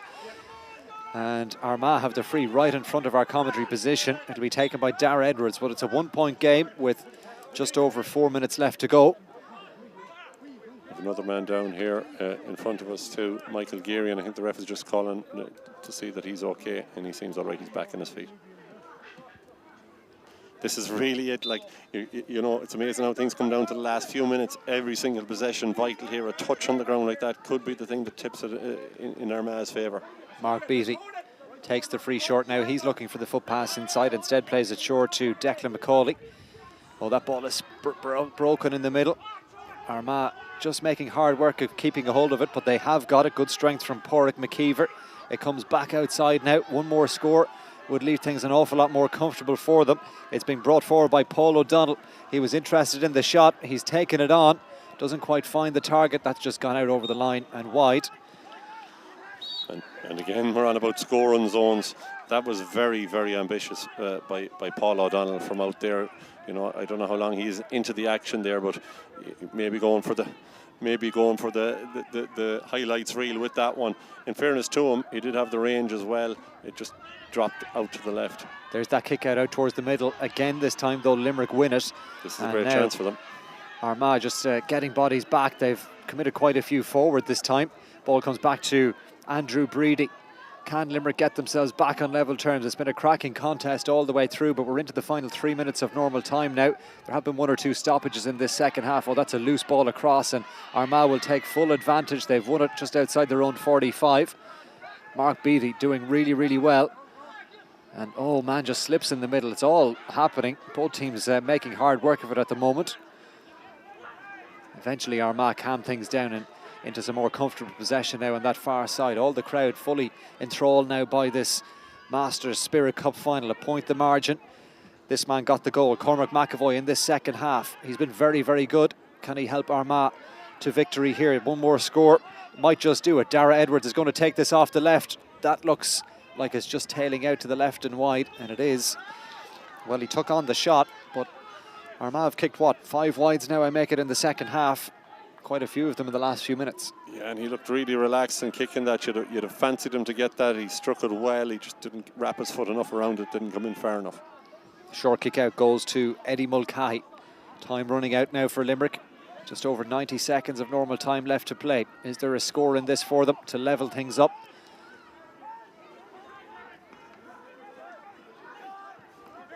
Midfielder John O'Kelly caught in possession but illegally, says Kieran Quinn rather. He's showing the ball to Kieran Quinn, saying, look, I got the ball, and Kieran Quinn is saying, yeah, but you pushed the man on the way. But you can sense the tension out there now. Every hand pass, every kick pass, every play is vital. Limerick working it forward through the hands.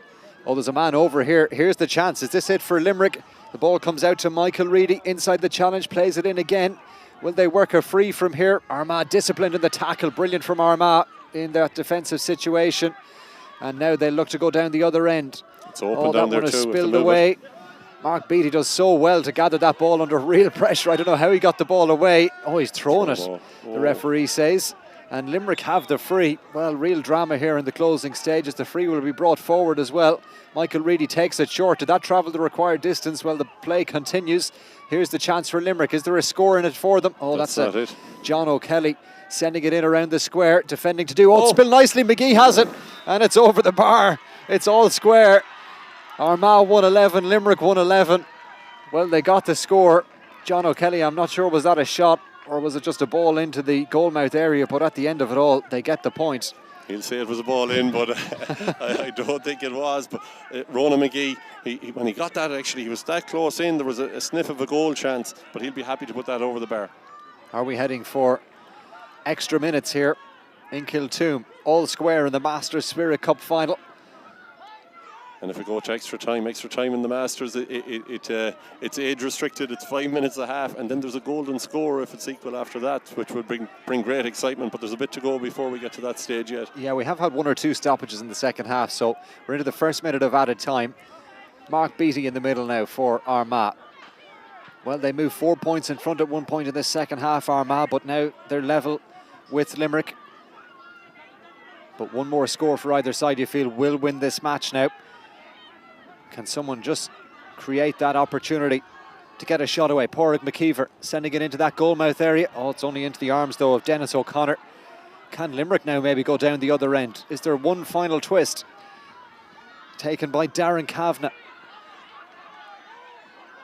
Limerick have a couple of free bodies if they can move it forward quickly. There's only one man inside, that's Ronan McGee, but Limerick working it well through the hands on the far side. They've got possession with Derek Connaughton, kicked a point earlier on. Man in the middle loses his footing, but it finds its way inside. John O'Kelly. O'Kelly has a man coming on the outside. Will he give it? Not just yet. Comes back. This is Michael Reedy. Reedy's looking to get the shot away. He's looking for the free. Doesn't quite get it. Then takes on the shot. Oh, that one has tried to be palmed towards goal. And it finds its way through to Kevin Murray. So both teams with balls into the goalkeeper's arm. Now, Limerick have flooded a lot of bodies forward in that attack, and Armagh going down the other end. Pádraig McKeever, he's looking up for a ball inside. Not a whole lot on in front of him. Has to play it short towards Dara Edwards. Closing moments of this Spirit Cup final. It's all square. What a brilliant match it's been. Is that a free? No, the referee says play on.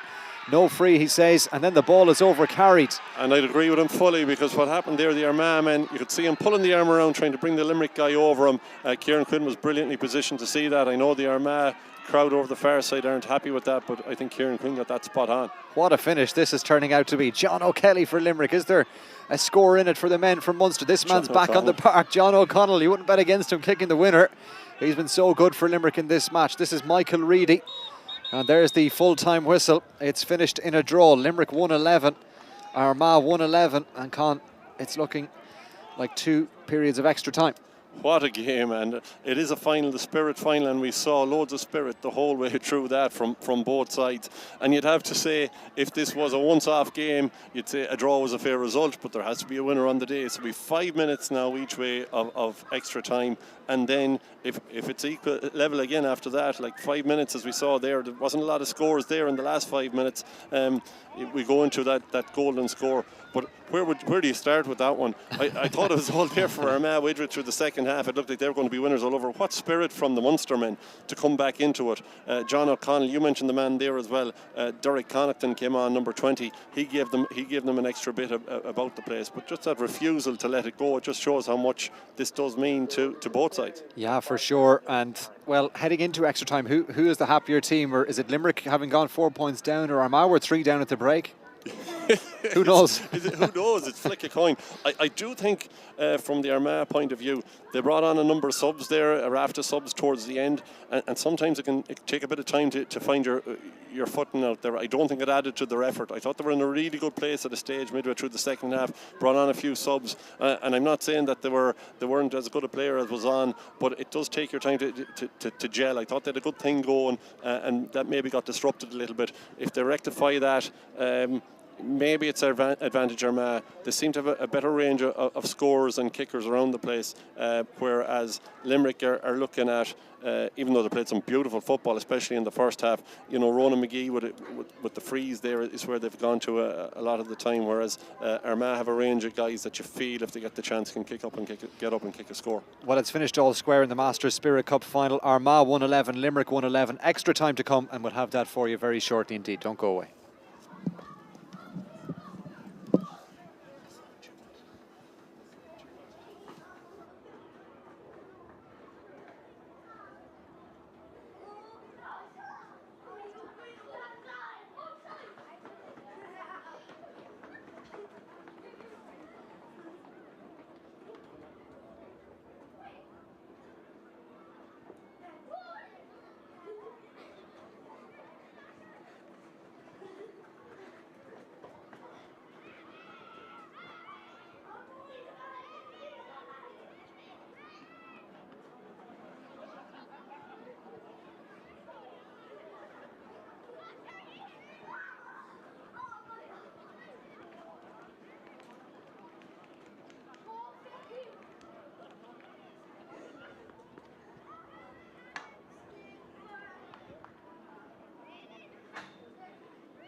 Now you're welcome back to Kiltoom, almost set to go for extra time in the Masters Spirit Cup final. Armagh 111, Limerick 111, the full-time score.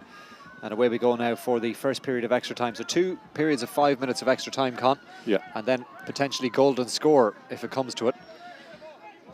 So plenty of twists and turns left. But what a great finish we had to normal time. Both teams had chances to win it.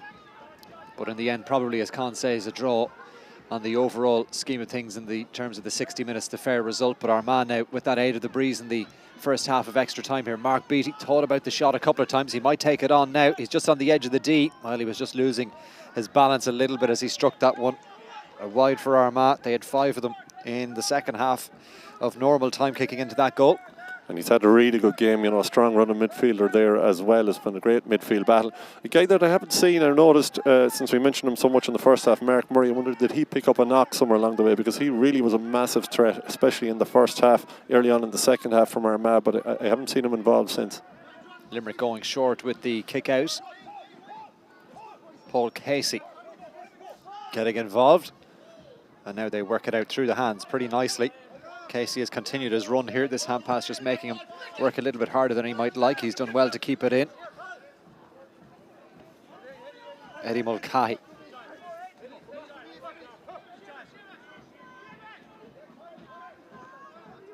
John O'Kelly now. Plenty of bite still about the exchanges. Players showing a lot of fitness to be still moving so well at this point of the afternoon. Really was. There is a little bit of a breeze blowing into him here, but he's been fairly solid so far. But, well, he missed one from a similar angle, didn't he, in normal time? And this one off target as well. There's a patch of grass there that just doesn't agree with him. Yeah, he missed one at what seemed like a vital kick at the time, you know, to get Limerick back to within 1 point midway through the second half or toward the end of the second half. That would have been a great fillip for them to get a score there into that breeze. This is the kick out now from Kevin Murray. We're already halfway through the first half of extra time. Now, ball down into the corner. Chasing after it is Michael O'Donoghue. Limerick have done well to keep a hold of it. Michael Reedy bringing it back outside. Reedy might be interested in a shot here. Plays a lovely foot pass inside instead. Now it's found its way to Darren Kavanagh. Can he curl this one over? Darren Kavanagh. What a great score from Darren Kavanagh. And Limerick move in front. Super score, and Dermot Phelan, the guy that's on there, and he's been full of energy looking for a ball there. When the ball was passed him, and he's not long on the pitch, I thought he might turn and go for glory himself. He did the smart thing. He played the way he was facing, popped the ball up, and a great score. And you can see fist raised there. That was a massive score for Limerick. Well, the way it is, Con, isn't it? There's not a whole lot of time in extra time, so one score. Oh, it's worth might double. Be enough. Yeah. But Limerick have a free here now, and no surprise that they're not taking it too quickly. John O'Connell will take it. John O'Connell surely looks like a guy who's still playing with his senior team. That's another free for Limerick. They almost lost possession. And away we go again. Just over a minute left to go of the 5 in extra time. 2 periods of 5 minutes. Oh, good hands. And Limerick keep it moving forward now. Eddie Mulcahy racing around the challenge. Good hands initially from Michael O'Donoghue. Now it's Michael Reedy. Has that one got inside the post? No, it's just gone to the right and wide. But Limerick dominating so far in this period. Dominating, and they've missed a free, and that was a good chance for Michael Reedy. We're saying that a point is worth double. There could be 2 up, and at a stretch could be 3 up. Kick out from Kevin Murray. He's just waiting for an option here to present itself. Armagh just bringing a couple of players off as well. Driving it out to that far side. Eddie Mulcahy, though, had dropped back into the pocket. He was looking for Dara Edwards there from the kick out. Credit to Limerick. They've continued their momentum from the normal time into extra time. Now, they'd love to get another score just to reflect that dominance. Dermot Phelan plays it forward. John O'Kelly, now Darren Kavanagh. John O'Connell, probably just outside shooting range. Kicked a lovely score from play in normal time. Andrew Breedy has got it now. Good ball back inside. Here's another shooting chance. Oh, that looks good from here. What a great score. That's come from the right boot of Dermot Phelan. And there's the 2-point margin now for Limerick, 113 to 111. Well, the St. Patrick's man might have given it back out that time. He was facing the goal that time, and he's been involved in the 2 scores. Did really, really well and struck that beautifully. Lots of Limerick players punching the air after that particular score, but away we go again now. Armagh really do need a point down the other end. Eddie Mulcahy has played really well. He got a boot in there, but the foul had been already committed. It was that John O'Connell again with he's unbelievable. He's just such an action man. He's everywhere. He's stuck in the middle of everything out there. Armagh trying to make an incision here. That's a nice ball forward. It's found Joe Gribben. Gribben will take on the shot off the outside of the right. Whoa. That has gone over the bar. What a great score. And the referee, I think, has signalled for half-time and extra time. So that a timely point for Armagh. Joe Gribben bringing it back to a 1-score game, 113 to 112. They needed that. That was their first real attack of extra time. It was all, as you mentioned, it was all Limerick. But Joe Gribben got that. Didn't look like there was anything on. There was nothing major, no major fuss about it. Got it outside of the boot and over the bar. And that was a great boost for Armagh. But Limerick really have, came out all guns blazing there, played some brilliant football, got 2 points and had 3 wides on top of that. So they played all the football in that. So the question is now for Armagh into that wind, what have they got left? Both teams just receiving some words of encouragement, getting some fluid on board as well, as they ready themselves now for the second half of extra time. But Limerick leading by 113 to 112. You can just see the Limerick players urging each other on. They'll be delighted with the position that they're in right now. But Armagh, as you say, Con, they've always looked dangerous, haven't they? When they get that ball forward into that inside line, they do look dangerous. They do. And when they were coming in streams at times in the second half there, the runners coming from everywhere, that any amount of scorers as options. The energy level does seem to have dipped a bit, but they'll have said there, that's 5 minutes. Let's give it absolutely everything. And again, you'll be looking, if they're going to turn this round, who is it going to be? It's going to be the likes of that, Cormac McAvoy at 6 and operating now at centre forward, that you would imagine is going to lead the drive there. You have the likes of Mark Beattie in midfield, and inside, they're going to look for the likes of Brian McGeary, who popped up with a great score there in the latter end of the second half to get a score. Away we go again now for the second period of extra time in the Masters Spirit Cup final. Don't forget Kerry Tyrone in the Tier 1 final will follow this game here at St. Bridget's in Kiltoon. We'll have that on the live stream for you as well. Limerick in possession. John O'Connell, you can see what he's going to do. He's going to take on the shot. John O'Connell. Oh, what a kick from John O'Connell. Absolutely outstanding. What a game he has had. And Limerick 2 in front again. I'm not sure who took over as Limerick senior manager down there, but if he was at this, he'd be having a quiet word and just making sure that asking to see John O'Connell's birth cert, because he's had some game. 114 to 112, Limerick lead with 4.5 minutes left to go. Armagh needs something. A goal, you would feel, for either team certainly would probably win the game at this point. Limerick applying the pressure high up the field. Armagh unable to get out. Now they've found some space with Mark Beattie. He's looking up for a ball inside. Oh, that's a good ball as well. Gathered well by the man wearing 21, Brendan Rafferty. Menace about this attack from Armagh. There might just be a goal on here. Is there a goal? Oh, what a saved save off the post. It's still there for Armagh. Back outside. Is there a point at the end of it? And there is. It's been well kicked over by Gareth Richards. So a point at the end of it. But how about that for a save? And I think the post maybe evolved as well.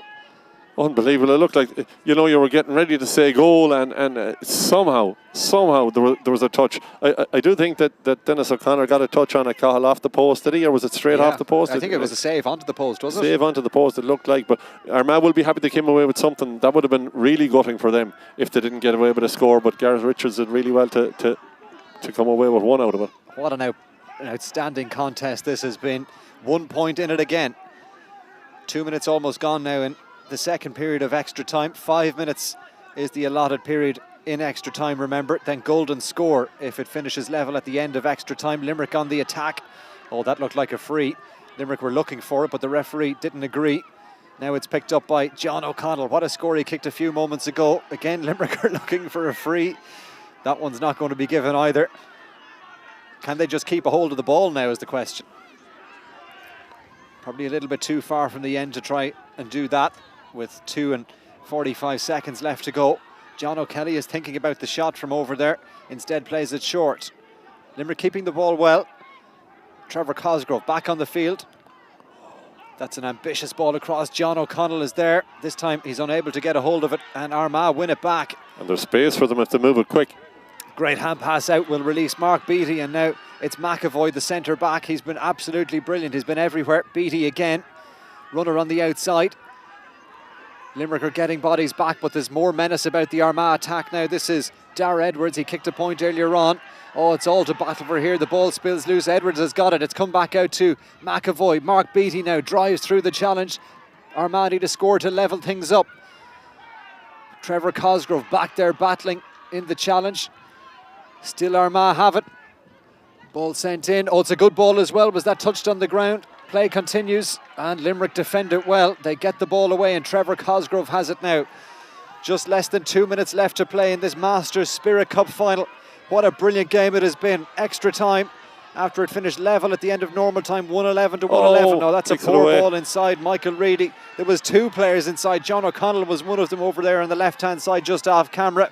Now Armagh have the chance to go down again. What a contest this has been. So many twists and turns, and you wouldn't bet against one or two others in the next minute and 15 seconds. Armagh need a score to level things up. Good running here from Brendan Rafferty. Dishes it off. Here's the chance for the point. Can they level it up again? Oh. The answer is no.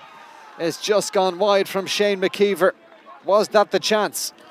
Yeah, and he was dead right. He had every right to go for that. Set himself well. He struck it well, and it just went inches right and wide. But you know, there'll be a man breathing a sigh of relief. Michael Reedy from Drumcollar Broadford, who's had a great game at 11, kicking the ball away when they had an overlap there and putting the side under squeeze. He'd be delighted to see that go. But I'd say one more play in this is about all we're going to get.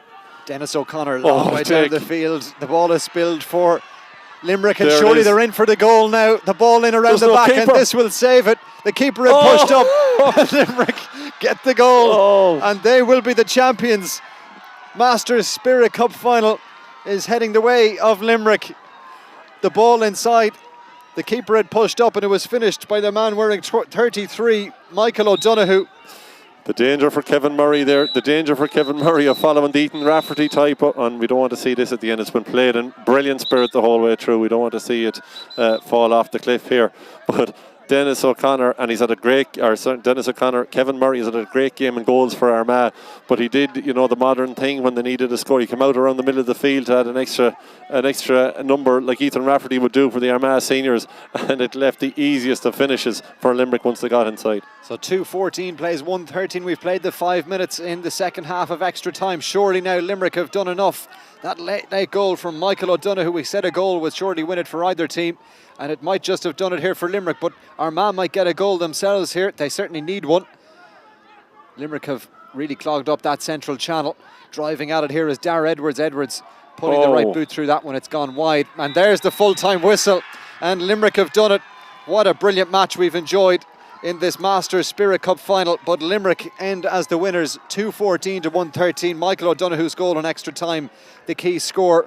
So many brilliant performances all around the park on both teams, but it finishes in a 4-point win for Limerick after extra time. Yeah, and you'd have to say, Cathal, that they deserved it. It looked like it was Armagh's game midway through the second half. Limerick just fought and found a way to get back into it.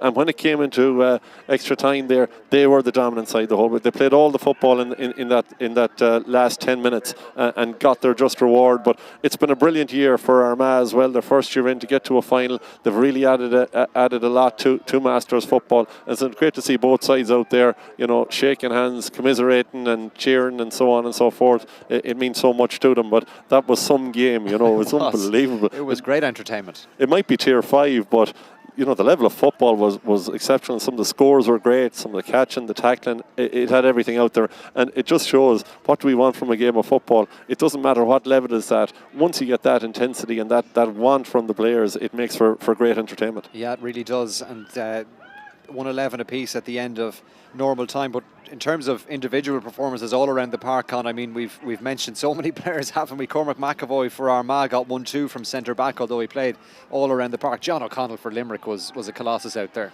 He was a colossus, and he made it easy with that score he got in extra time. And you're looking at who would you have for man of the match. We had 2 tight games last week where it was very difficult. There were so many in the pot, and there was lots of excellent performances out there. But John O'Connell was standout for me today, and I think you'd agree with that. Yeah, definitely. He had a really good game at midfield, and lots of players, and both teams really needed their squads, didn't they too, because going to extra time and it was energy sapping stuff. But from a neutral standpoint, Con, that was terrific entertainment. Terrific entertainment, yeah. Anyone that tuned in and started watching that, I'd say that you'd leave it a bit like the late last night. You're not sure what you're going to get, but if you tuned in at all, there's a good chance you stayed with it till the end. Okay, well, let's bring you some post-match reaction now. We'll join Angelina out on the field. Delighted, a very relieved Limerick manager. Congratulations. Thanks so much. Look at that. Look at the scenes out there. That's what this means to us. It's just unbelievable. I'm sorry, I'm not much words, but it's just unbelievable. But you said that to me walking across the pitch, and we were talking about what it means, and those scenes out there, the way people are congratulating you, you're really emotional about it too, Anthony, the fact that you've won this in your first year in it. Oh, first year in it, like we didn't have a team at the start of the year, and come February we said we'd put a team in, and fellas group drew into it, and it's amazing what these lads out there done. Whatever we asked them to do all year, they've done it for us. So I couldn't be any more proud of those boys out there, and look at Limerick Aboo. I'll tell you, Limerick Aboo, and that game could have gone any way. I think that's what the lads were talking about here. You know, it was swings and roundabouts, it was going your way, Armagh back into it, and vice versa. Then it comes to extra time. What are you thinking there in the sideline, or what do you have to say to that group of players? I didn't open my mouth at extra time. I did not, honest to God, I didn't say a word. two boys stood up inside of me hall, really, and our captain Morris came in, stood up there, and they took over at half time. I didn't have to say anything. I knew after 3 points down, playing against the wind, coming 5-10 minutes ago, that was fighting those boys out there. I didn't say a word. I just told them what positions they were in. I goes, really, Morris, take it on for there. You're the leaders of the team, take it on. And then finish with a flourish like that. What about that for a goal? I know, yeah, he got injured as well celebrating. So he did. He won't need that down tonight. That's absolutely brilliant. I hope it's not too serious, but that's the best story I've heard today. Listen, Anthony, I know you want to get over there to the players. Congratulations, well done, and thanks for coming over to us. Thanks, William. Thanks so much. Anthony McCarthy there, the Limerick manager. I love that. Injured in the goal celebration. What better way is there to get injured, if there is a good way to get injured, than celebrating the winning goal for your side in a final like that? Cathal, we'll go back to you for the minute.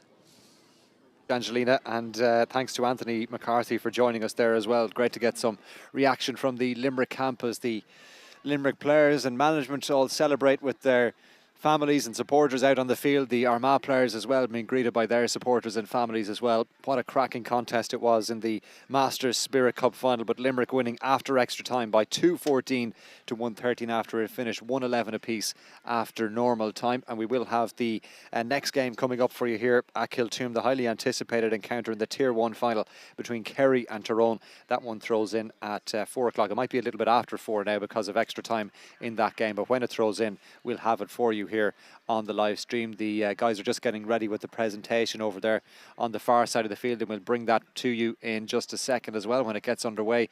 But if you are just joining us, it's finished Limerick 2-14, Armagh 1-13 in the Masters Spirit Cup final. The decisive goal coming from Michael O'Donoghue in the closing minutes of extra time to push Limerick in front, and they won by 4 points in the end. So I think they're just calling over the players and supporters now to get ready for the presentation here, and we'll also have the man of the match presentation as well. Con deciding that John O'Connell will be the man of the match after an outstanding display for Limerick in the centre of the park. He really was involved in all of the positive aspects of Limerick's play, and he has been chosen as the man of the match here at the St Bridget's GA Club in County Roscommon on this Saturday afternoon.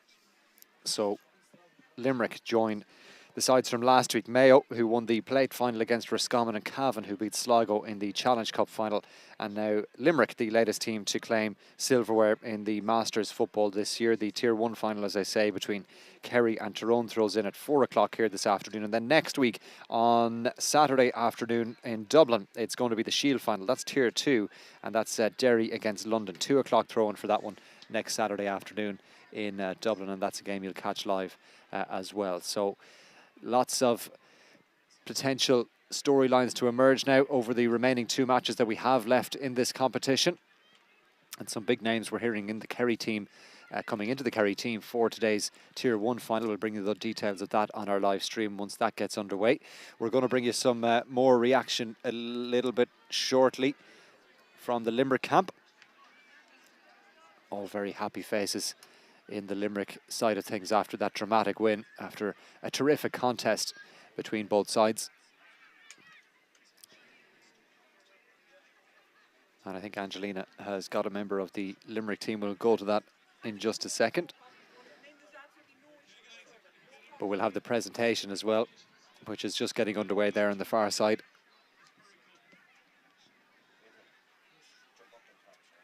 But the presentation, I think Con is just getting the presentation ready on the far side. And that'll take place. Then the teams will come out for the second match. Kerry and Tyrone are just warming up in some of the pitches down to our right-hand side, away from the main playing pitch here at St Bridget's. But the throw-in for that one has been pushed back to 4:10 or 4:15. So if you're waiting for that live stream, it will be a little later than advertised earlier on today. So I think we can bring you some post-match reaction now. Let's go to Angelina. Well, we were talking about the man who got the winning goal with a bit of a flair and a finish, Michael O'Donoghue. Listen, congratulations. What a way to finish the game. How did that feel? Oh, it's absolutely super. I'm just so happy for the group. It's just, it just shows how important a group is. It's not just a 15-man game anymore. We've put a lot of effort in. We started last February, and it's just great for it all to come to fruition. I'm absolutely over the moon. And you know what I love about it this week and last week? It's a family celebration, isn't it? Yeah, they're my kids here, and it's delighted that they can see their father wearing a county jersey. There's great pride in that.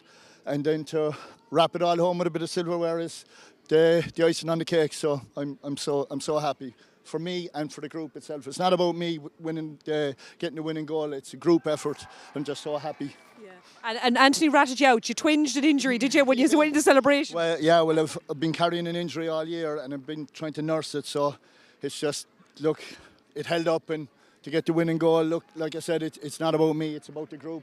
Them 36 lads that come training week in, week out, and like I said, to get a trophy at the end of it in our first year in it is brilliant. Go over there to the celebration. Right. Michael, thanks so much. Congratulations. Right. Enjoy it, guys. Michael O'Donoghue there, twinging an older injury in that goal celebration, getting the winning goal for Limerick today. And by God, are they enjoying it. Cathal, we'll go back to you.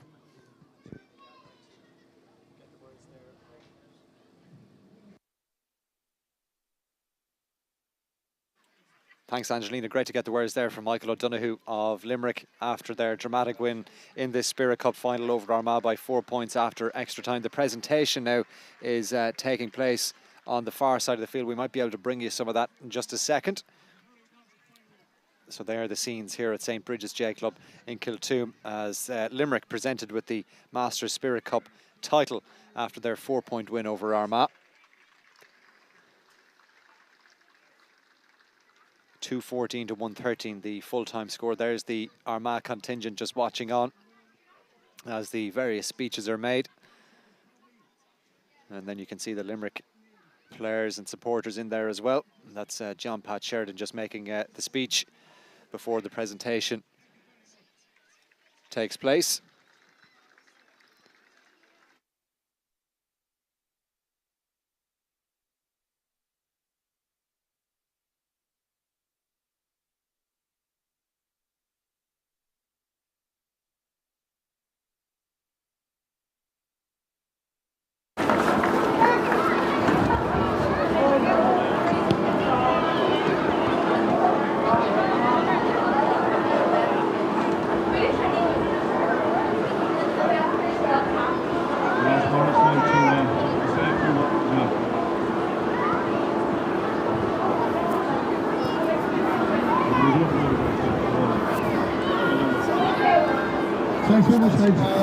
I won't keep you too long. It's been a long enough day already. But can I first of all start off St. Bridget's? Thanks very much for the facilities here. Unbelievable. Great facilities. Well, a credit, yeah. I'd like to thank the officials as well today. A long game, a lot of hits going in there. Rest very fairly. So thanks very much, umpires, silencemen, referees. Great job. Can I say a massive thanks to John Pat and the Gaelic Masters Association. This time last year, we were all thinking about hanging up the boots. Some lads had hung up the boots. We never thought there was another life. And the last 12 months has been unbelievable, lads. Yeah, we're like kids again. We're famous. We're having All Ireland in our hands. We're all over Facebook and Instagram and Twitter and everything.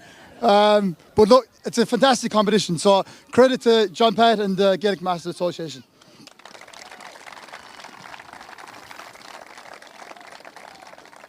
Lads, our opponents today, Armagh, fantastic team. 2-0. They started better, we came back. They blew us out of the water for 5 or 10 minutes in the second half. I thought it was gone, and our boys rallied. But what a fantastic game. It must be unbelievable to watch. So can I get a big round of applause, boys, for Armagh?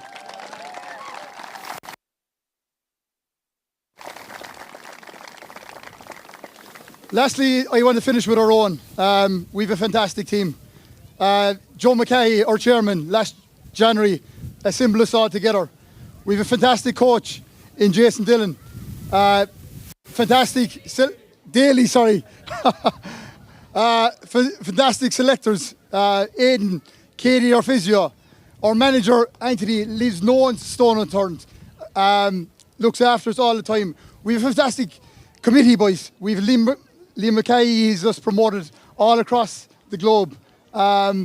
We're wanting nothing, boys. Jerseys, gear, everything laid on for us. It's been a fantastic year, and long may it continue. So thanks very much for our committee and our management. But last of all, to the players. What amazing 36 lads all year long. Sometimes 2-3 times a week, left nothing unturned. We dug deep again today, and you're a credit to this, lads.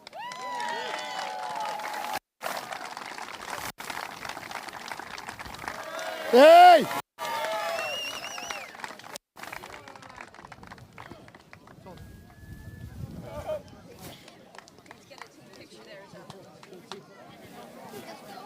Let's go up here.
It takes a team, takes discipline, it takes focus, targets, leadership.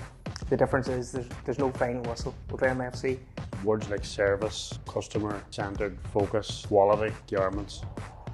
Why we do what we do, why we exist. That's the big one.